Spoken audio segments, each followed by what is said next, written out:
तो नमस्कार दोस्तों, आप सभी का स्वागत है हमारे YouTube चैनल रोशन सर स्टडी पॉइंट में, जिसमें आज हम बात करने वाले हैं अपने मिड टर्म का जो सैंपल पेपर है। मैंने आप लोगों से जैसा वादा किया था कि मिड टर्म का आपका सैंपल पेपर जरूर सॉल्व करूंगा, क्योंकि इस बार का तो नहीं मिल पाया है। तो फिलहाल हम जो ये प्रैक्टिस पेपर है ये 2022-23 का करेंगे। थोड़ा सा पैटर्न भी चेंज है, बट और जो एक आध चैप्टर इधर का उधर होगा मैं आपको बता दूंगा कौन सा क्वेश्चन आपके लिए आ रहा है कौन सा नहीं आ रहा। लेकिन बस बात महत्वपूर्ण यहां पर है कि हमें क्वेश्चन किस तरीके से पूछे जा सकते हैं, ठीक है ना, कैसे सॉल्व करना, हमें आ रहा है या नहीं आ रहा। ये मैटर नहीं करता, क्या कहते हैं कि ना बिल्कुल सेम पैटर्न है या नहीं है, ठीक है ना। पैटर्न थोड़ा सा चेंज जरूर है, क्योंकि 2024-25 का चेंज हो चुका है, लेकिन 22-23 का, लेकिन एटलीस्ट हमें प्रैक्टिस तो करनी है, ठीक है ना। तो प्रैक्टिस करनी है, तो वो क्वेश्चंस कहीं नहीं जा रहे आपके, ठीक है ना। तो क्वेश्चन का बस तरीका अलग हो जाएगा भाई। यहाँ पर आपसे मान लो कि एमसीक्यू में पूछा गया है, या फिर आपसे सीधा लाइन में पूछा गया है 1 नंबर में, यहाँ पर आपका एमसीक्यू आ जाएगा। तो आपको कोई घबराने वाली बात नहीं है, लेकिन आपको जरूर सॉल्व जरूर करना है, ठीक है। तो इससे पहले मैंने आपको जैसा पता है, और जो मेरे से स्टार्टिंग में जुड़े हुए हैं उन्हें पता है कि मैंने आपको सभी चैप्टर्स करा दिए हैं। और चैप्टर्स आपको दोनों तरीके से कराए हैं भाई, एनिमेशन तरीके से भी कराए हैं और आपको डिजिटल बोर्ड के जरिए भी कराए हैं, ठीक है। तो दोनों तरीके से जैसा आपको अच्छा लगे वैसा कर लो, और आपके पास में टाइम भी है, ठीक है ना। तो आप दोनों को ही देख लीजिए, जिसको जैसा समझ में है वैसा करिए। इसके अलावा आपको मोस्ट इंपोर्टेंट जो टॉप 40 क्वेश्चन है भाई वो भी करा दिए हैं, ठीक है। तो वो भी आपके हो चुके हैं। आपको खुद आइडिया लग जाएगा, वो टॉप 40 क्वेश्चंस इस तरीके से कराए हैं कि इस पेपर में भी आपको देखने को मिल जाएंगे, और ऐसे ही आपको जो आपका एग्जाम है मिड टर्म का उसमें भी देखने को मिल जाएंगे, ठीक है। इसके अलावा भी आपको चैप्टर वाइज भी चीजें करा दी गई है, ठीक है। चैप्टर वाइज भी आपको क्वेश्चन आंसर्स कराए गए हैं, तो उन्हें जरूर देख लो। तो इतना सब कुछ आपको दिया गया है, ठीक है, तो उन चीजों को जरूर कर ले। तो आइए ज्यादा टाइम ना लगाएं और सीधा हम बात करते हैं अपने पीडीएफ की तरफ। तो जैसा कि आपको देख रहे हो क्लास 11th का हमारा मिड टर्म का सोशियोलॉजी का पेपर, ठीक है ना, जिसमें हम 22-23 का है फिलहाल, ठीक है ना, प्रैक्टिस के लिए अपना सॉल्व कर रहे हैं। और बाकी चीजें सेम है भाई। आपका 80 नंबर का पेपर आएगा, टाइम वही 3 आवर्स का दिया जाएगा, ठीक है ना, 4 खंडों में विभाजित किया जाएगा। ये क्वेश्चन यही सेम रहेंगे, ठीक है ना, इस तरीके से ही रहेगा भाई, कोई ज्यादा चेंज नहीं है उसमें, ठीक है। 1 नंबर के ही आपके जो आएंगे वो यही आएंगे, ठीक है ना, एमसीक्यू जिसी बेस पर। तो ठीक है ना, इसको जरूर आप पढ़ लिया करो।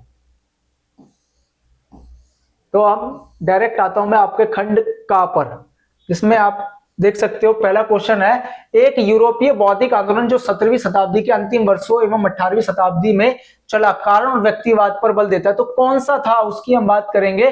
तो वो कौन सा था हमारा, भारत का उदय, ज्ञानोदय, सर्वोदय, यूरोप का उदय। तो देखो ये जो आंदोलन चला था ये कौन सा था, हमारा ज्ञानोदय का आंदोलन था, यानी कि इसका खा ऑप्शन ठीक हो जाएगा। फिर बात करते हैं हम सेकंड अपना, ठीक है। और जो नहीं आएगा उसको मैं कट भी करवा दूंगा, उसमें कोई बड़ी बात नहीं है, ठीक है ना। ऐसा नहीं है कि आपका पूरा ही पेपर नहीं आएगा, ठीक है ना, एक आध कोई नंबर का होगा वही आपका कट होगा, और उसमें भी ऑप्शन मिल रहे होंगे, ऐसे नहीं है, ठीक है ना। फ्रांसीसी विद्वान जिनका जन्म 1789 से 1857, जिनको समाजशास्त्र का संस्थापक माना जाता है, का विश्वास है समाजशास्त्र मानव कल्याण में योगदान करेगा। समाजशास्त्र का संस्थापक हमने किसको माना था, ऑगस्ट कॉम्टे, ठीक है ना। जो मैंने आपको मोस्ट इंपोर्टेंट क्वेश्चन बताया, तब भी मैंने आपको क्या बोला था कि जब मैंने आपको लॉन्ग क्वेश्चन कराते हुए बोला था कि आपसे 1 नंबर का क्वेश्चन बन जाता है, देख लो इस तरीके से बनता है आपका, ठीक है। तो उस चीज में आपको नहीं घबराना है। फिर क्वेश्चन नंबर 3, मानवीय जीवन की एक पारिभाषिक विस्तार, इनमें से क्या नहीं है। ये नहीं को ध्यान रखना है भाई, ये नहीं दिखता है पेपर में, बाकी सब कुछ दिख जाता है। मनुष्य परस्पर अंतरक्रिया करते, तो बात सही है, ठीक है ना। संवाद करता है, ये भी बात सही है। सामाजिक सामूहिकता को बनाता है, ये भी बात सही है। मनुष्य परस्पर अंतःक्रिया नहीं करता, भाई यही वाली उसने बोला था, नहीं करता है, तो यही आंसर हो जाएगा इसका करेक्ट, क्योंकि उसने हमसे पूछा था क्या नहीं करता है, तो भाई यही नहीं करता, बाकी सब चीजें तो करता, तो करेक्ट आंसर ये है, ठीक है ना। बढ़ते हैं अपने क्वेश्चन नंबर 4 की तरफ, ठीक है। कि डैश सिर्फ लोगों का जमावड़ा होता है, देखो कराया हुआ है, ये भी आपको मैंने long and short question answer में उसमें कौन सा लोगों का जमावड़ा होता है जो एक समय में एक ही स्थान पर एकत्रित होते थे। जैसे मैंने आपको रेलवे स्टेशन का दिया था एग्जांपल, ठीक है, बस स्टॉप का दिया था, तो क्या था ये, समुच्चय थे, प्राथमिक समूह थे, द्वितीयक समूह थे, अंतर समूह थे। तो क्या चीज था भाई, ये था समुच्चय, सिर्फ एग्रीगेट्स होते हैं भाई, ठीक है, अर्ध समूह जिसको कह सकते हो। इसी में आपका भी एक डैश एक समुच्चय अथवा संयोजन होता है जिसमें संरचना अथवा संगठन की कमी होती है और जिसके सदस्य समूह के अस्तित्व के प्रति अनभिज्ञ या फिर कम जागरूक होते हैं। तो ये क्या है, ये होते हैं अर्ध समूह। डी ऑप्शन देख लो, एक ही क्वेश्चन है, बस उसी को घुमाकर पूछा गया है।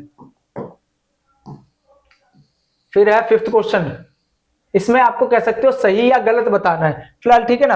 अब यहाँ पर सही या गलत बताना है, आपका जो पेपर पैटर्न होगा उसमें आपसे एमसीक्यूज बेस में पूछ लिया जाएगा, उसमें कौन सी बड़ी बात है। प्राथमिक समूह से तात्पर्य लोगों के एक छोटे समूह से जो घनिष्ठ आपने समूहों के मेल मिलाप सहयोग द्वारा जुड़े होते हैं, बिल्कुल सही बात है, ठीक है ना। तो हम इसको क्या कर सकते हैं, सत्य, ये बात बिल्कुल सही है। आपको क्या हुआ इसमें ये नहीं देखना कि सत्य है सत्य, यहाँ देखो ना हमें डेफिनेशन मिली या नहीं मिली, प्राथमिक समूह हुआ या नहीं हुआ। यहाँ पर वो क्या करेगा, इसको डैश डाल देगा, फिल इन द ब्लैंक्स दे देगा और बोलेगा तत्पर्य लोग छोटे समूह से, और वो ऑप्शन दे देगा आपको, प्राथमिक समूह, द्वितीय समूह, अर्ध समूह और आपका कह सकते हो कि समुच्चय। बस आंसर लगेगा प्राथमिक समूह पे, आपको टिकी तो लगाना है। तो घबराने वाली बात कुछ भी नहीं होती, बस पैटर्न का चेंज होता है, ठीक है ना, कुछ भी नहीं है। तो इसका आंसर ट्रू था। जैसे क्वेश्चन नंबर 6 की तरफ बढ़ते हैं कि किसी भी समूह के लोगों के लिए हमेशा ऐसे दूसरे समूह होते हैं जिनको वे अपने आदर्श की तरह देखते हैं और उनके जैसा बनना चाहते हैं, वे समूह जिनकी जीवन संदर्भ समूह कहलाते हैं। बिल्कुल सही बात है, ये भी सत्य है आपका, ट्रू है। मैंने आपको बताया था संदर्भ समूह में क्या होता है, जिसमें हम दूसरे की तरह बनने की कोशिश करते हैं, दिखने की कोशिश करते हैं। तो बिल्कुल सही बात कह रहा है, ट्रू है। सामाजिक संस्थाएं राज्य की तरह बृहत या परिवार की तरह लघु हो सकती हैं, ये भी बात बिल्कुल सही है। बिल्कुल सामाजिक संस्थाएं राज्य की तरह बृहत भी होती है और परिवार की तरह लघु भी हो सकती है, तो ये भी बात सत्य है। यानी कि आपको यहाँ से क्या मिल रहा है, एमसीक्यूज आपके इसी तरीके से बन जाएंगे, ठीक है ना। मैक्रो भी होती है और माइक्रो भी होती है। संस्थाओं को स्वयं में लक्ष्य के रूप में नहीं देखा जा सकता, क्यों नहीं देखा जा सकता भाई, क्यों नहीं होता, तो ये बात तो गलत है भाई, ये गलत बात है, असत्य है भाई। नहीं, समाज, हम संस्थाओं को लक्ष्य के रूप में भी देख सकते हैं। फिर क्वेश्चन नंबर 9, परिवार और धर्म अनौपचारिक सामाजिक संस्था के उदाहरण है। बिल्कुल सही बात है, परिवार और धर्म क्या होते हैं, अनौपचारिक होते हैं, जबकि शिक्षा, कानून, ये सब क्या होता है हमारा, औपचारिक होते हैं। तो ये बात भी सत्य है, ट्रू है भाई, ट्रू, 100% सत्य है। फिर क्वेश्चन नंबर 10, प्रकार्यवादियों के अनुसार विस्तारित परिवार को औद्योगिक समाज की आवश्यकता पूरी करने वाली एक सर्वोत्तम साधन संपन्न इकाई के रूप में देखा जाता है। ये भी बात बिल्कुल सही है, ठीक है ना। आपको चैप्टर वाइज जब कराए थे तो उसमें बताया हुआ है, ठीक है ना। ये भी बात बिल्कुल सही है, ट्रू। फिर क्वेश्चन नंबर, कथन को सही करना है, ठीक है ना, वहां पर आपसे एमसीक्यूज आएंगे, बस उसमें क्या है, ठीक है। यानी कि आपको वस्तुनिष्ठ है। प्रत्येक सामाजिक संस्था अपने स्वयं की संस्कृति का विकास नहीं करती है, नहीं भाई बिल्कुल करती है, ये नहीं अट जाएगा, आंसर आ जाएगा करती है, ठीक है। ये वाला आपका अब नहीं आएगा तो इसको छोड़ दो। साक्षर का संबंध समझ से, अपने वातावरण से प्राप्त होने वाली समस्त सूचना का हम कैसे उपयोग करते हैं, नहीं भाई, ठीक है ना। साक्षर का संबंध क्या होता है, जो सिर्फ और सिर्फ कह सकते हो लिखना पढ़ना जान रहा है, ठीक है ना, अपनी बातों को लिखकर पढ़कर बता पा रहा है, ठीक है। निरक्षर समाजों में दंत कथाएं जनश्रुति लिखित रूप में रहती है, नहीं भाई लिखित रूप में नहीं होती, निरक्षर की अलिखित रूप में होती है, ठीक है ना। जिसको, क्योंकि अगर लिख लेते तो फिर वो साक्षर में नहीं आ जाते, निरक्षर है वो नहीं होगा। कह रहा है कि क्वेश्चन नंबर 14, मानदंड स्पष्ट नियम है जबकि कानून अस्पष्ट नियम है, नहीं उल्टा कर दिया है, आपको कराया हुआ है मैंने, ये मानदंड, ठीक है, और कानून में, जबकि उसमें क्या बताया था, मानदंड अस्पष्ट होते हैं, ये अस्पष्ट है। आपको क्या होगा, ऐसे ही देगा, बस यहां पर क्या कर देगा, फिल इन द ब्लैंक्स दे देगा दोनों जगह पर और ऑप्शन दे देगा इस तरीके से, ठीक है, अस्पष्ट और स्पष्ट, इस तरीके से ऑप्शन मिल जाएंगे। तो आंसर यही होगा, मानदंड अस्पष्ट होते हैं लेकिन कानून स्पष्ट नियम होते हैं, ठीक है। तो घबराना नहीं, किस तरीके से बनेगा सब कुछ बता, क्योंकि प्रैक्टिस पेपर है, सॉल्व करना हमें आना चाहिए, हमें कितना हमारी समझ है उस चीज के लिए। क्वेश्चन नंबर 15, कानून सरकार द्वारा नियम या सिद्धांत के रूप में परिभाषित अनौपचारिक स्वीकृति होते हैं। आपको क्या बताया था, कानून तो कैसे होते हैं, औपचारिक होते हैं, अभी बताया, ठीक है। तो ये क्या है, औपचारिक है, बस यही सही है। आपसे यही देगा और फिल इन द ब्लैंक्स पूछेगा, ऑप्शन देगा अनौपचारिक औपचारिक, तो आपको लगाना होगा औपचारिक। तो कैसे होते हैं, अनौपचारिक नहीं होते, ये औपचारिक होते हैं। फिर क्वेश्चन नंबर 16 ही आपके एमसीक्यूज आएंगे, सारे एमसीक्यूज ऑप्शन मिलेंगे, यहाँ पर सही गलत इस तरीके से है, बस ये चीज है, ठीक है ना। केंद्रवाद से आशय अपने संस्कृति मूल्यों का अन्य संस्कृति के लोगों के व्यवहार तथा आस्थाओं का मूल्यांकन करने के लिए प्रयोग करने से, नहीं भाई, ठीक है ना। तो ये नहीं होता है, इसमें क्या कह सकते हो, अपनी संस्कृति मूल्यों का अन्य संस्कृति के लोगों के व्यवहार के लिए हम जिसमें क्या करते थे, आपका संस्कृतिकरण होता है, ठीक है ना, उसको इसके अंदर हम शामिल किया जाता है, ठीक है। फिर 17 भारतीय दस्तकारों के बर्बाद होने के कारण क्या थे, बताया हुआ है। भारतीय दस्तकार क्यों हो गए थे, क्योंकि यहाँ पर क्या आ गया था, औद्योगिकरण आ गया था, 2 नंबर में पूछा गया है। औद्योगिकरण आया जिसकी वजह से क्या हुआ, आपका मशीनों का यूज हो गया। अब मशीनों का प्रयोग होने से क्या हुआ, जो बनाए जा रहे थे, यानी कि जो हाथों से चीजें बना रहे थे दस्तकार, अब वो क्या हो गया, मशीनों द्वारा बनाए जाते तो वो तेज गति से बन रहे हैं, जिसकी वजह से क्या हुआ, जो दस्तकार थे उनको अब हाथों से चीजें बन नहीं पा रही थी, मशीन से जल्दी बन जा रही है, सस्ती मिल रही है, तो वो क्या बन गए थे, कृषक बन गए थे। ठीक है, जिसमें कह सकते हो उनकी जो उत्पादक शक्ति थी वो कम हो गई थी। लो भाई, ठीक है ना, शक्ति का कम होना। क्यों घबरा रहे हो भाई, 2 नंबर में पूछा था, आपको 4 पॉइंट दे दिए, इसमें कोई दुख तकलीफ कष्ट पीड़ा हो तो जल्दी बताइए। ठीक है, फिर है आपका समष्टि व्यष्टि समाजशास्त्र में अंतर स्पष्ट कीजिए। तो समष्टि और व्यष्टि अर्थशास्त्र क्या होता है, समष्टि में हम जिसकी बात करते हैं तो वो हम सभी की बात करते हैं, इसमें पूरे समाज की बात करते हैं, और जब व्यष्टि समाजशास्त्र की बात करते हैं तो उसमें सिर्फ उसमें व्यक्ति से आधारित समाजशास्त्र की बात करते हैं। यानी कि समष्टि में हम क्या कर रहे हैं, पूरे समाज की बात कर रहे हैं। ठीक है ना, इसमें हम बात कर रहे हैं वो व्यक्ति केंद्रित बात कर रहे हैं। इसके अलावा यहाँ पर हम बड़ी संस्थाओं की बात करते हैं, यहाँ पर हम लघु संस्थाओं की बात करते हैं। ठीक है, फिर है सामाजिक समूह और अर्ध समूह में अंतर बताइए। तो अभी जरा देखो, मैं आपको बताता हूं, मैंने ये चीज कराई हुई है आपको। ठीक है, और फिर मैं उसमें आपको दिखाता हूं भाई, 2 मिनट रुको बस।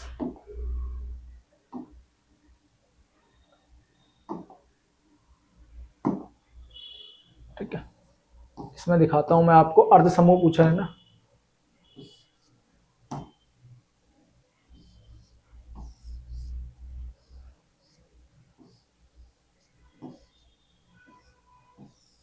ये रहा, कराया हुआ है आपको जो भी कह रहा था। ठीक है ना, तो यहाँ देख सकते हो सामाजिक समूह और अर्ध समूह, इसमें अंतर है कि सामाजिक समूह के सदस्यों में आपसी संबंध पाए जाते हैं, जबकि अर्ध समूह में हमें आपसी संबंध देखने को नहीं मिलते हैं। ठीक है, यहाँ पर संरचना अथवा संगठन की कमी होती है। सामाजिक समूह में व्यक्तियों में एकत्रता नहीं, बल्कि समूह के सदस्यों में आपसी संबंध होते हैं, जबकि समूचे सिर्फ लोगों का जमावड़ा होता है। देखो यहाँ से क्वेश्चन उठाया था 1 नंबर का। ठीक है, हम की भावना पाई जाती है, हर समूह में विशेष परिस्थितियों में सामाजिक समूह बन सकते हैं। ठीक है ना, तो यहाँ से जब भी कहता कि उनको जरूर देख लेना भाई, आपके लिए बहुत इंपॉर्टेंट रहने वाली है वो चीजें। ठीक है, तो आइए अपने फिर दोबारा क्वेश्चन पेपर पे हम आते हैं। ठीक है, इसके अलावा आपको देखते हो भूमिका स्त्रीकरण से आप क्या समझते हैं। तो भूमिका स्त्रीकरण आपको मैंने बताया था, जिसमें क्या होता है, भूमिका स्त्रीकरण में हम दूसरे की जो भूमिका है उसको स्थिर कर देते हैं। ठीक है, और इसमें ऐसा मान के चला जाता है, जैसे क्या होता है कि पुरुष बाहर कमाने जाएंगे और महिलाएं क्या रहेंगी, घर के अंदर घर के काम करेंगी। ये क्या हुआ, भूमिका स्त्रीकरण कर दी, यानी कि भूमिका को हमने स्थिर कर दिया। फिर है क्वेश्चन नंबर 20, परिवार किस तरह से लिंगवादी होता है। ये मैंने जब आपको चैप्टर कराया था डिटेल में। ठीक है, और उसके अलावा आपको जब मैंने chapter wise most important question answer कराए हैं तो उसमें आपको ये बताया था कि परिवार किस तरह से लिंगवादी बिल्कुल होता है भाई। परिवार जिसमें कह सकते हो आप स्त्री और पुरुष, जिसमें कह सकते हो उसमें भेदभाव देखने को मिलता है कि अगर एक गर्ल चाइल्ड है और एक बॉय चाइल्ड है, ठीक है ना, तो उसमें भेदभाव देखने को मिल जाएगा, जिसमें कह सकते हो कि स्त्रियों को कम पढ़ाया जाता है और पुरुषों को जो कह सकते हो मेल चाइल्ड है, ठीक है ना, उसको ज्यादा पढ़ाया जाता है। इस तरीके से उसमें भी हमें लिंगवादी देखने को मिलता है। ठीक है, अगर लड़की घर से बाहर जा रही है तो उसको टाइम दे दिया जाता है, इतने समय में वापस आना। पुरुष जा रहा है यानी लड़का बाहर जा रहा है तो उसको कुछ नहीं। तो इस तरीके से हमें परिवार भी देखने को मिलते हैं। फिर क्वेश्चन नंबर 21, आवास के आधार पर परिवार के प्रकार बताइए। तो आवास के आधार पर आपको क्या मैंने सारे बताए हैं, वंश के आधार पर भी बताए हैं, ठीक है, आवास के आधार पर भी बताए हैं, सत्तात्मक के आधार पर भी बताए, सारे बताए हुए हैं। उसको पीछे से आपको रिवाइज करना, फिर भी बता देता हूं। तो उसमें क्या हो रहा था हमारा, पितृस्थानिक और मातृस्थानिक। इसमें क्या हो रहा था, ठीक है ना, पिता के घर पर जब कह सकते हो कि जब विवाहित जोड़ा होता है, जब वो पिता के घर पर आ रहा है तो उसको हम बोल देते हैं आवास के आधार पर, ठीक है ना। मातृस्थानिक में इसमें मातृ के घर पे जाया जाता है, ठीक है ना। उसी तरीके से क्या होता है आपका आवास के आधार पर होता है, जिसमें कह सकते हो सत्ता जो चलती है वो पिता के बिहाफ पर आपको देखने को मिलती है। बाकी डिटेल में मैंने वहां पर चीजें कराई हुई है, मैं सिर्फ आपको ये चीज दिखाने आ रहा हूँ कि ठीक है ना, कि किस तरीके से क्वेश्चन आपके बन सकते हैं, और मैंने सारी चीजें कराई हुई है आपको, ठीक है। फिर आधुनिक समाजों में अर्थव्यवस्था की 2 विशेषताएं बताई हैं, ठीक है ना। अर्थव्यवस्था की 2 विशेषताएं, ये कहां से उठा गया क्वेश्चन, ये आपका वहां से उठा है कि समाजशास्त्र और अर्थ शास्त्र में संबंध बताइए। तो आपसे 2 पूछे हैं, जरा देखो, मैं उसी से आपको वहीं से बताता हुआ चलता हूं।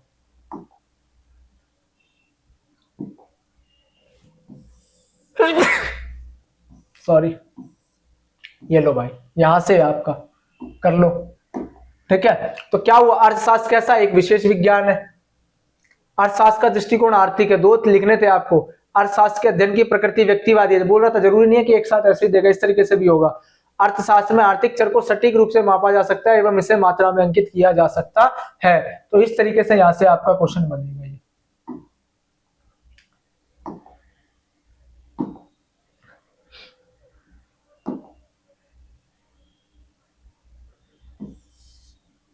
ठीक है, इसके अलावा आपसे क्वेश्चन है क्वेश्चन नंबर 22, पहचान कैसे मिलती है। देखो पहचान मिलती क्या है, पहचान कह सकते हो बनाने पड़ती है, नहीं है तो छीनी जा सकती है, जिसको कह सकते हो आंदोलन के जरिए।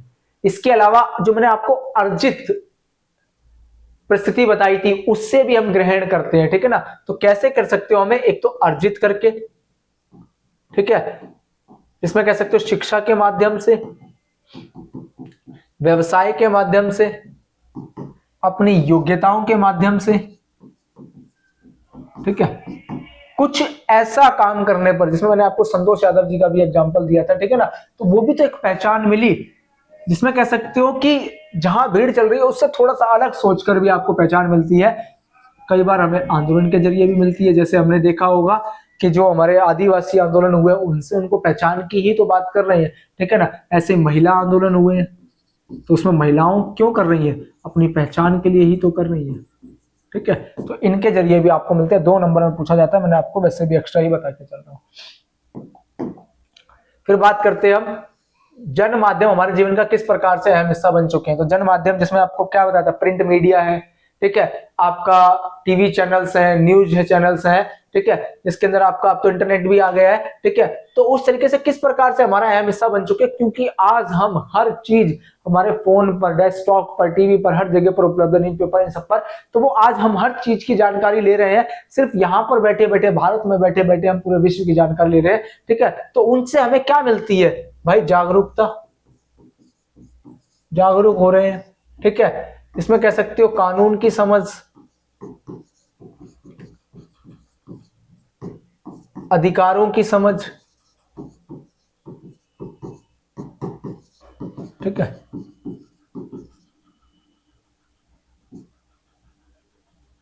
इसके अलावा आप कह सकते हो कि सूचनाओं की जानकारी, ठीक है। तो इस तरीके से क्या, ये हमारे जीवन का ही तो पार्ट बन चुके हैं भाई, ठीक है। तो इस तरीके से हमारा क्या होता है, ये चीज देखने को मिलता है। फिर क्वेश्चन नंबर 25, देखो कानून एवं प्रतिमान में अंतर बताइए। तो देखो कानून एवं प्रतिमान में आपको, जो मैंने आपको लॉन्ग आंसर्स कराए थे उसमें बताता हूं आपको, देखो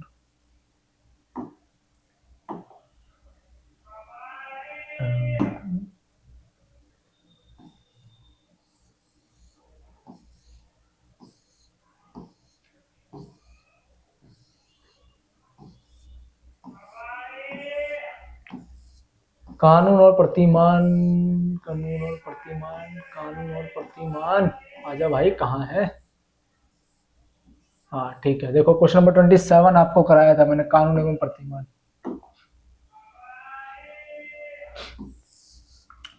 देखो कानून एवं प्रतिमान में अंतर स्पष्ट तो क्या था, कानून जिसमें कह सकते हो, प्रतिमान क्या होता है, वो मानदंड होते हैं जिसमें अस्पष्ट नियम होते हैं प्रतिमानों में। लेकिन कानून क्या होते हैं, स्पष्ट नियम होते हैं भाई। ऐसा नहीं है कि कहते हैं कि इसमें हर चीज लिखी गई है, ठीक है, हर चीज बताई गई है, कौन सी क्राइम के ऊपर कौन सी सजा है वो सब बताया गया है। कानून सरकार द्वारा नियम के रूप में परिभाषित और औपचारिक स्वीकृति होती है, लेकिन मानदंड या प्रतिमान में ऐसा कुछ भी नहीं होता। कानून पूरे समाज पर लागू होते हैं, ठीक है, और कानून का पालन सबको करना पड़ता है और उल्लंघन करने पर जुर्माना या सजा दोनों हो सकती है। लेकिन मानदंड व्यक्ति पर आधारित होते हैं, उसकी स्थिति पर आधारित होते हैं, कभी किसी के लिए चेंज हो जाते हैं, महिलाओं के लिए ज्यादा हार्ड है, पुरुषों के लिए कम है, इस तरीके से होते हैं। कानून सार्वभौमिक रूप से स्वीकृत किए जाते हैं, जबकि मानक या फिर जो प्रतिमान है वो सामाजिक परिस्थिति के अनुसार होते हैं। जैसे मैंने आपको बताया कि पता चल रहा है कि एक अगर किसी गांव के अंदर, या फिर कह सकते हो कि वहां पर उसकी स्थिति अच्छी है तो उसको कम सजा दे दी गई, और किसी की स्थिति बेकार है तो उसको ज्यादा सजा दे दी गई। तो ये चेंज होते रहते हैं, लेकिन कानून सबके लिए बराबर होता है, चाहे वो स्त्री हो, पुरुष हो, चाहे कोई भी हो, ठीक है। तो इस तरीके से यहां से देख लो क्वेश्चन बने हुए हैं। तो ये था कानून एवं प्रथम। अब इसको मिलता है आपको सेम है, बाकी कोई वो नहीं है, ठीक है ना। यहाँ पर आपको अनुच्छेद मिलेगा और उसके अनुसार आपको क्वेश्चन करने होंगे। देखो अनुच्छेद तो मैं नहीं पढ़ रहा, मैं डायरेक्ट आपसे देखता हूँ, क्वेश्चन के अंदर आंसर कराने की कोशिश करता हूँ, ठीक है। आप लेकिन पेपर में जरूर पढ़ना। जैसे आपको दिख रहा है स्क्रीन पर क्वेश्चन नंबर 1, कि समाज शास्त्र समाज में डैश को समझने का प्रयास करता है। किसको समझने की बात करता है समाज शास्त्र? असंगठित व्यवहार को, संगठित व्यवहार को, व्यवहार को, या फिर परेशानी को। तो किसकी बात करेगा? देखो समाज शास्त्र समाज में संगठित व्यवहार को समझने की बात करेगा, तो बी ऑप्शन इसका हो जाएगा करेक्ट, संगठित व्यवहार। ठीक है, इसकी बात करेगा। इसी में सेकंड है आपका, डैश ने आत्महत्या के अपने प्रख्यात अध्ययन में समाज शास्त्र को स्पष्ट पद्धति एवं विषय स्थापित करने की चेष्टा की। तो ये आपका Max Weber, Srinivas, Karl Marx या दुर्खाइम। तो इसका आंसर होगा दुर्खाइम। ठीक है ना, एमिल दुर्खाइम पूरा नाम है इनका। ठीक है ना, एमिल दुर्खाइम, इन्होंने बात करी थी भाई। ठीक है, अगला, परिवार एक डैश संस्था है। परिवार कैसी है भाई? राजनीतिक है, आर्थिक है, सामाजिक है, मानसिक है। तो कैसी है? एक हमारी सामाजिक संस्था है। प्रख्यात का अर्थ क्या होता है? तो प्रख्यात का मतलब क्या? सुंदर होता है, अति प्रसिद्ध होता है, अधिक होता है या कम होता है? तो प्रख्यात का मतलब होता है अति प्रसिद्ध। फिर हमारा क्वेश्चन नंबर नेक्स्ट, ये भी आपका पैसेज है भाई। ठीक है, फिलहाल ये इंग्लिश में है। अब बात करते हैं 26 का भी। दोनों में से कोई में आपको ऑप्शन है, कोई भी एक कर सकते हो। ठीक है ना, फिलहाल मैं तो आपको करा ही रहा हूं सारे। ठीक है, डैश में क्या नैतिक और क्या अनैतिक रहन सहन के वांछित तरीकों में एक अच्छे समाज के बारे में दार्शनिक तथा धार्मिक विचारक अक्सर निरीक्षण करते रहते हैं। आपको पैराग्राफ मिलेगा और फिर करना है। ठीक है ना, तो कैसा होता है? सामाजिक व्यवहार होता है, मानव व्यवहार होता है, सांस्कृतिक होता है, राजनीतिक व्यवहार होता है। तो नैतिक है तो ये क्या चीज होगी आपके लिए? तो ये होता है आपका मानव व्यवहार।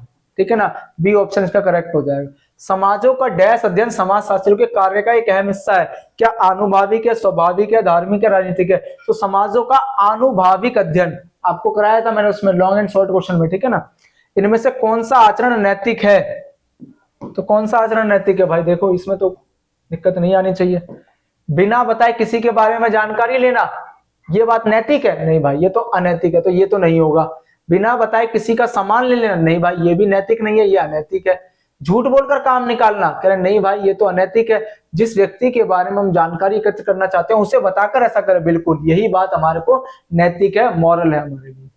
कुछ नंबर 4 है, जब एक समाज शास्त्री एक समाज का अध्ययन करता है तथा वह जानकारी इकट्ठा करने और डैश करने को उत्सुक होता है, तो चाहे वह उसकी निजी पसंद के प्रतिकूल हो, तो ये क्या कहलाते हैं? तो क्या उसके सोचने अध्ययन करता है तब वह जानकारी इकट्ठे करने और सोचने करने? नहीं भाई, सोचने करने को नहीं, आंकड़े करने को नहीं, ये भी बात नहीं हो रही, नमूने करने को नहीं, ये भी नहीं लग रहा मुझे तो। ठीक है ना, तो इसका क्या? प्रेक्षण करने, हाँ ये हो सकता है बिल्कुल भाई। ठीक है ना, इकट्ठा करने और प्रेक्षण करने को उत्सुक होता है, बिल्कुल सही बात है वो। ठीक है, तो इसका डी होगा भाई, प्रेक्षण। फिर हमारा नेक्स्ट क्वेश्चन, ये इंग्लिश में देख सकते हो आप। ठीक है, जिसमें आप कह सकते हो अनुच्छेद है आपको फिर। ठीक है, आप इसको पढ़ लेना। ठीक है ना, आपको इस चैनल पर हम जो टेलीग्राम चैनल है, ठीक है ना, उस पर ये प्रोवाइड कर देंगे। ठीक है ना, कोई भी डाउट आए तो आप मुझसे पूछ लेना। जिसमें हम बात करते हैं कि मानव समाजों में ऐतिहासिक रूप से स्त्रीकरण की कितनी मूल व्यवस्थाएं मौजूद रही हैं? 1 2 3 4। तो स्त्रीकरण की ऐतिहासिक रूप से कितनी देखी थी हमने मूल व्यवस्थाएं? 4 देखी थी आई थिंक। ठीक है ना, तो इसका तो करेक्ट आंसर मेरे हिसाब से 4 ही होना चाहिए। बाकी देखते हैं अगर इसको कुछ पैराग्राफ में इन्होंने दिया है। हाँ भाई 4 ही है। ठीक है ना, देखो दासता, जाति, स्टेट और वर्ग। ठीक है, तो इसका क्या है? हमारा करेक्ट आंसर 4 ही है, बिल्कुल सही जवाब दिया है। ठीक है, तो ये क्या है आपका? 4। ठीक है, डैश प्रथा असमानता का चरम रूप है। कौन सा? जाति, दास, स्टेट, वर्ग। तो आपको क्या देख रहा है? देखो असमानता तो भाई जाति में भी है, बात कोई खराब नहीं है, दास में भी है, स्टेट में भी था, वर्ग में तो नहीं थे फिलहाल समानता, लेकिन ना के बराबर। लेकिन इसने पूछा चरम रूप, चरम रूप किसमें है? तो चरम रूप भाई दास में है। इसमें क्या होता था? आराम से इसको खरीदा जाता था, जैसे मार्केट में हम सामान खरीदते हैं। वह व्यक्ति जो लिए हुए ऋण को चुकाने के बदले ऋणदाता के लिए श्रम करता है या सेवाएं देता है, उसको क्या बोलते हैं? यानी कि ऋण को चुकाना है लेकिन ऋण को नहीं चुका पा रहा तो वो अपनी सेवाएं या श्रम दे देता है, तो उसको क्या बोलते हैं? क्या मजदूर बोल रहे हैं? नहीं, मजदूर तो भाई नहीं है। मजदूर सेवा देगा, पैसे लेगा, तो ये तो नहीं है। खेती मजदूर नहीं, ये भी बात नहीं है, ये भी गलत, ये भी गलत। दिहाड़ी मजदूर नहीं भाई, ये भी आता है अपना पैसे लेता है और काम करके जाता है। लेकिन बंधुआ मजदूर इसका करेक्ट आंसर हो जाएगा। इसमें क्या होता है? अगर लिया गया कर्ज है और जब कर्ज नहीं चुका पा रहे तो क्या होता है? उसको फ्री में सेवाएं देनी पड़ती है, उसके लिए कोई पैसा नहीं मिलता उसको। तो आंसर होगा इसका बड़ा बंधुआ मजदूर। एक डैश संस्था के रूप में दास प्रथा को धीरे धीरे जड़ से उखाड़ा गया। तो कैसी संस्था? एक साधारण संस्था, साधारण तो नहीं कर सकता काम, औपचारिक, हाँ ये मुझे तो यही लग रहा है भाई, औपचारिक संस्था के रूप में। विशेष संस्था, विशेष संस्था कुछ नहीं, बड़ी संस्था ऐसा कुछ भी नहीं, तो बी उसका जाएगा औपचारिक। पढ़ते हैं अपने नेक्स्ट, वैसे ऑप्शन में है ये आपको, ठीक है ना, और दो 27 है, 27 बी में ऑप्शन में है, तो मैं आपको करवा रहा हूं भाई, ठीक है।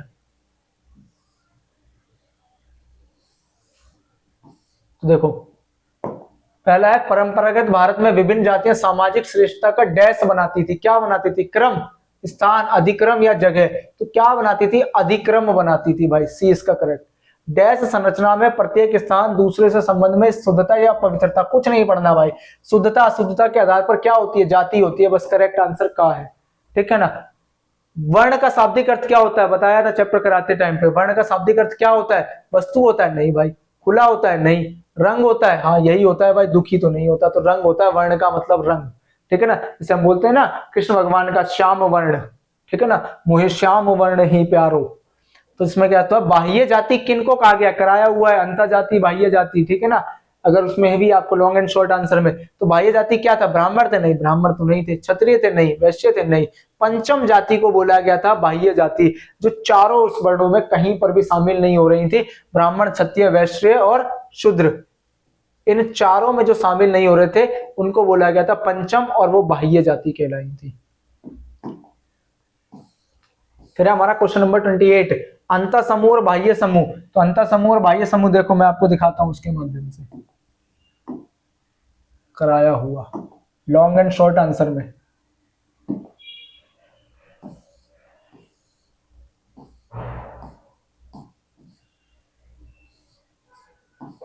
ये रहा अंतः समूह और बाह्य समूह, ठीक है। तो देख लो, इस तरीके से भी कह रहे हो, तो इसको बहुत ज्यादा है भाई, इसको जितना हो सके दबाकर इसको शेयर करो। अंतर जो टॉप 40 कराए हैं, अंतर समूह, बाह्य समूह। अंतर समूह में हम की भावना पाई जाती है, बाह्य समूह में हम की भावना का अभाव रहता है। अंतर समूह संबंधों में निकटता होती है, लेकिन बाह्य समूह में संबंधों में दूरी होती है। अंतर समूह के सदस्यों के प्रति त्याग, सहानुभूति की भावना होती है, तो मैंने आपको एग्जाम्पल दिया था माँ का, ठीक है ना। त्याग और सहानुभूति का औपचारिक ढोंग होता है इसमें बाह्य में, ठीक है ना, कि 4 रोटियां हैं तो लेकिन अगर खाने वाले 5 हैं या किसी को ज्यादा भूख लगी तो माँ अपना त्याग कर देती है। इसमें सुख दुख की आंतरिक भावना होती है, लेकिन बाह्य सब में सुख दुख का बाहरी रूप देखने को मिलता है, ठीक है ना। तो इस तरीके से मैंने आपको चीजें कराई हुई है, देख लो, वही पेपर में आपसे पूछी गई। जाति और वर्ग में अंतर, ये भी कराया हुआ है भाई, उसी में आपको मिल जाएगा लॉन्ग एंड शॉर्ट आंसर जो है, ठीक है ना। तो उसमें क्या बताया था आपको, बोला था कि कहीं ना कहीं दोनों में अलग से आएगा। जाति और वर्ग में अंतर क्या होता है? जाति एक बंद वर्ग दिखा देता हूं, लेकिन चलो आपको उसी वाले long and short answer questions में, ठीक है ना, कराया हुआ है ये भी।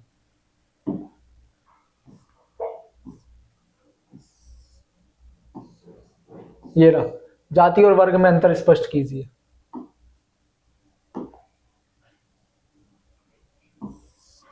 तो जाति क्या है? जाति जन्म पर आधारित है, लेकिन वर्ग सामाजिक परिस्थिति पर आधारित है। जाति एक बंद समूह है, वर्ग एक खुली व्यवस्था है। जाति में विवाह, खानपान आदि के कठोर नियम होते हैं, वर्ग में कठोरता नहीं होती है।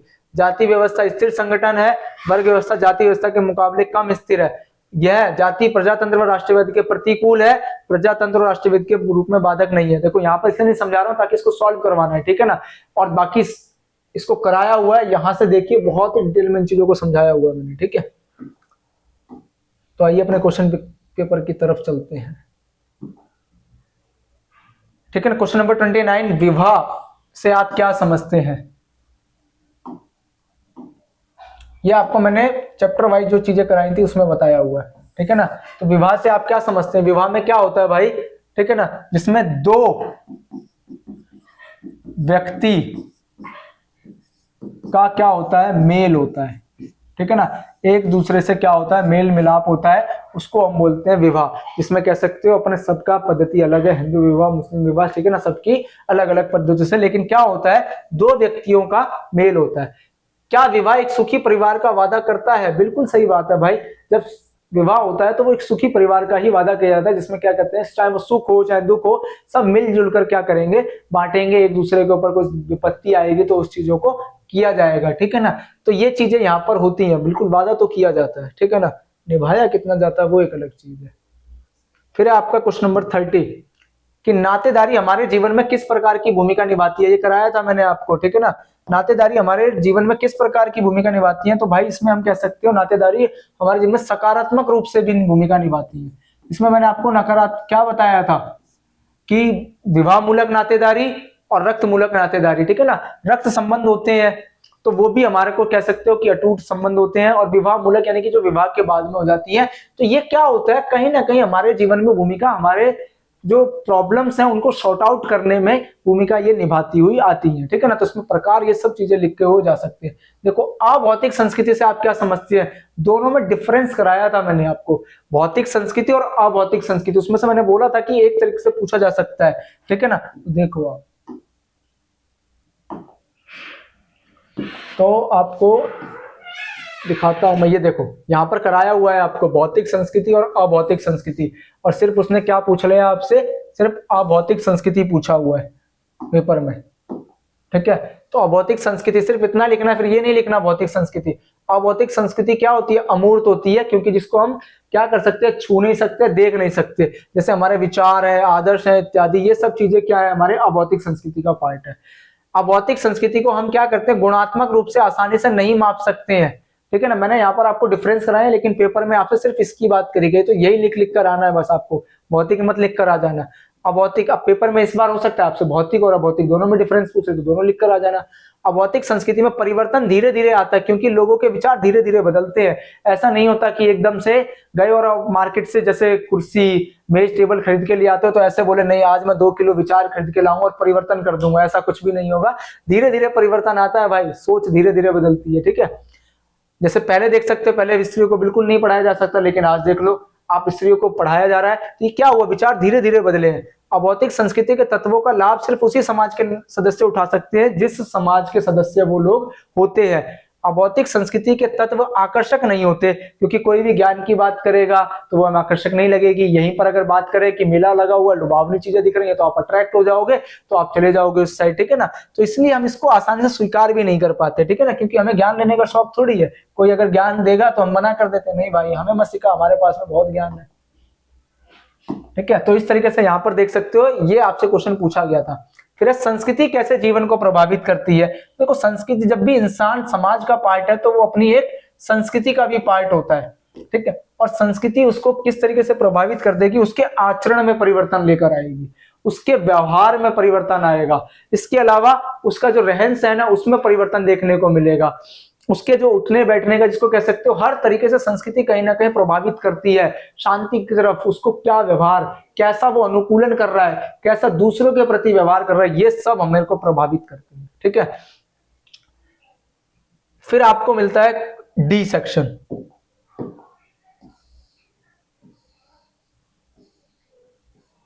ठीक है। ये वाला आप छोड़ दीजिए,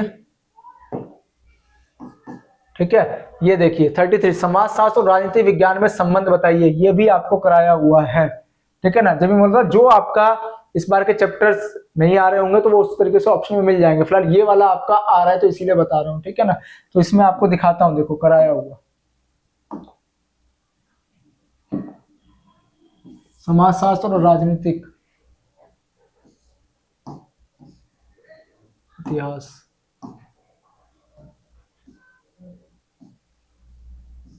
ये रहा समाजशास्त्र और राजनीतिक विज्ञान जिसमें कह सकते हो आप,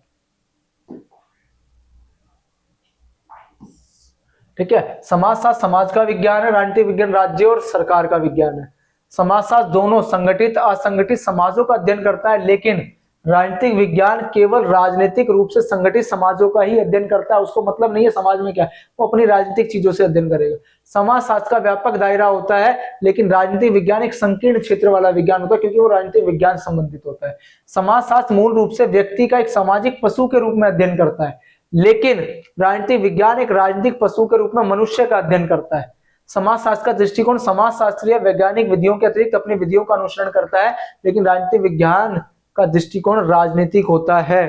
ठीक है, तो जितने भी चीजें कराई हुई हैं आप देख सकते हो, सारी चीजें आपको मैंने करा दिया, एमसीक्यू से लेकर आपको मोस्ट इंपोर्टेंट क्वेश्चन आंसर्स, ये सारी चीजें आपकी हो चुकी हैं।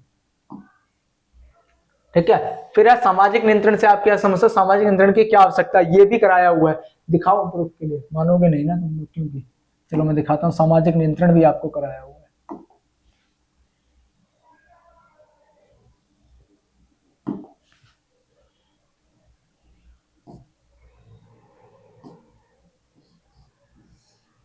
ये लो, यही मिलेगा भाई, लो पूरा क्वेश्चन है। ठीक है ना, कि सामाजिक नियंत्रण क्या है और सामाजिक नियंत्रण की आवश्यकता बताइए। तो सामाजिक नियंत्रण क्या होता है, एक ऐसी प्रक्रिया जिसके द्वारा समाज में व्यवस्था स्थापित होती है और बनाए रखी जाती है। इसमें कानून, राज्य व सामाजिक मानदंड का सहारा लिया जाता है। आवश्यकता क्या है हमें इसकी,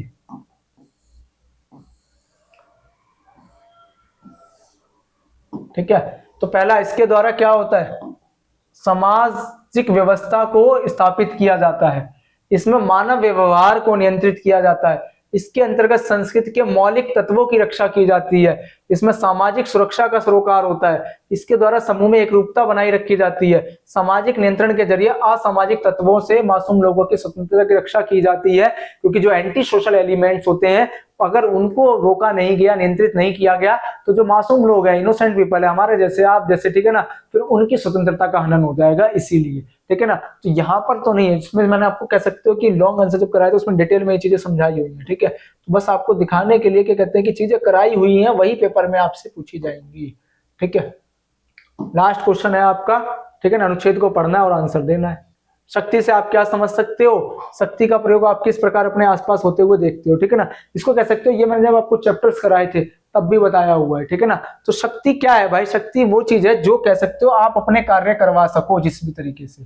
ठीक है ना, शक्ति के माध्यम से करा पाओ, उसको बोलते हैं हम शक्ति। शक्ति इसका मतलब क्या है, जब एक व्यक्ति द्वारा दूसरे व्यक्ति से या फिर दूसरे समूह से अपने कार्य करा लें, उसी को हम बोलते हैं शक्ति। ठीक है ना भाई, जैसे कई बार क्या होता है, प्रिंसिपल के पास में शक्ति है, तभी तो वो क्या करते हैं, स्कूल को रेगुलेट करते हैं, बच्चों के ऊपर कह सकते हो कि जो नियम होते हैं उनको लागू किया जाता है। यही है, शक्ति का प्रयोग आप किस प्रकार अपने आसपास होते हुए देख सकते हो। तो जैसे हमारा क्या होता है, प्रिंसिपल करते हैं स्कूल के अंदर। ठीक है, इसके अलावा हर वो डिपार्टमेंट, ठीक है ना, जिसमें सीनियर होते हैं, तो वो क्या करते हैं, एक लेवल जो कह सकते हो कि बनाकर रखते हैं, अपनी शक्ति का यूज करते हैं। जैसे आपके घर में कह सकते हो, हमारे घर में उसमें क्या होता है, परिवार के जो हेड होते हैं वो अपनी शक्ति का प्रयोग करते हैं और फिर वो हमारे ऊपर लागू कर दिए जाते हैं। ठीक है, आप अपने छोटे भाई बहनों के ऊपर अपनी शक्ति का यूज करते हैं। तो इस तरीके से हम कह सकते हो अपने आसपास होते हुए देखते हैं। तो ये तो था आपका सिंपल पेपर या प्रैक्टिस पेपर। ठीक है ना,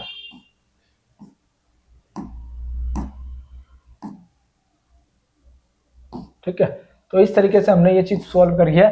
तो जो भी मैंने आपको जितना भी मटेरियल कराया है, मेरी तरफ से सारी चीजें आपको प्रोवाइड कर दी गई है। एमसीक्यूज भी, आपको long answer, short question answer भी, चैप्टर वाइज क्वेश्चन आंसर्स भी, और सभी चैप्टर्स आपको डिटेल में भी, जिसको कह सकते हो फेस वीडियो के साथ में, डिजिटल बोर्ड पर और एनिमेशन तरीके से।